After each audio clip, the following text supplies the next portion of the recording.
NATC was developed to offer the aspiring bodyguard candidate as well as the seasoned operator the chance to go through a 30-day course in order to hone the skills of the experienced operator as well as develop skills for someone who has never done it before.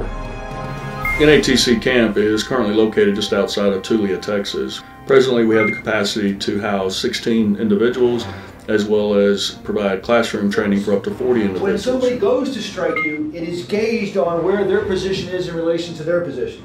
Okay? We have a fully functioning gym, a guest quarters for guest instructors, and plans to expand the remaining 60 acres to include a firing range and a basic driving course, as well as any other features or amenities that local law enforcement or bodyguard training facilities throughout the United States can offer.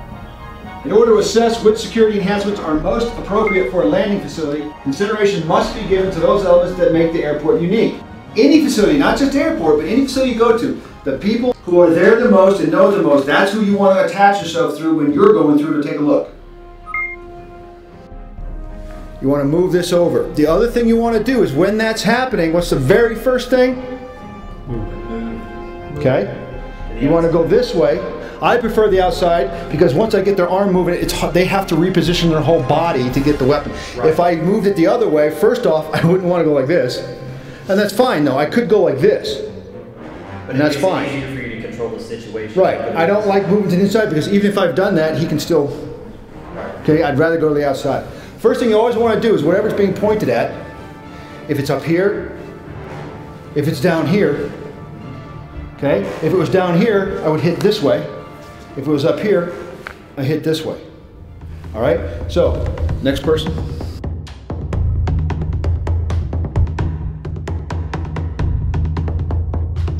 Oh, and you're jerking back. And I broke his neck.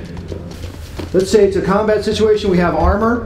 What do? You see this is on him, right? What you do, let's say fire is coming from that direction.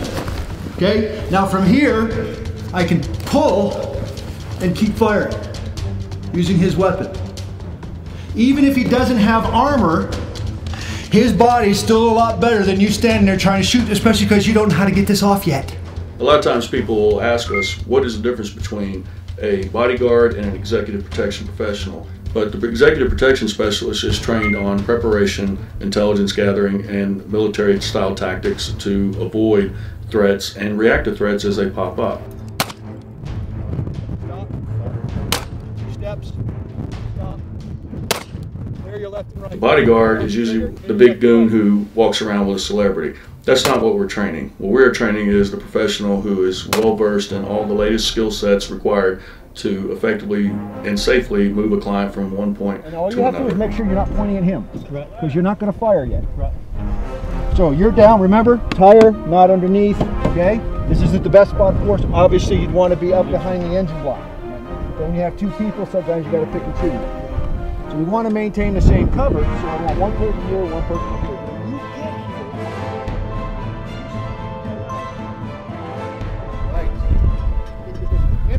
Our 30-day course is open to all backgrounds.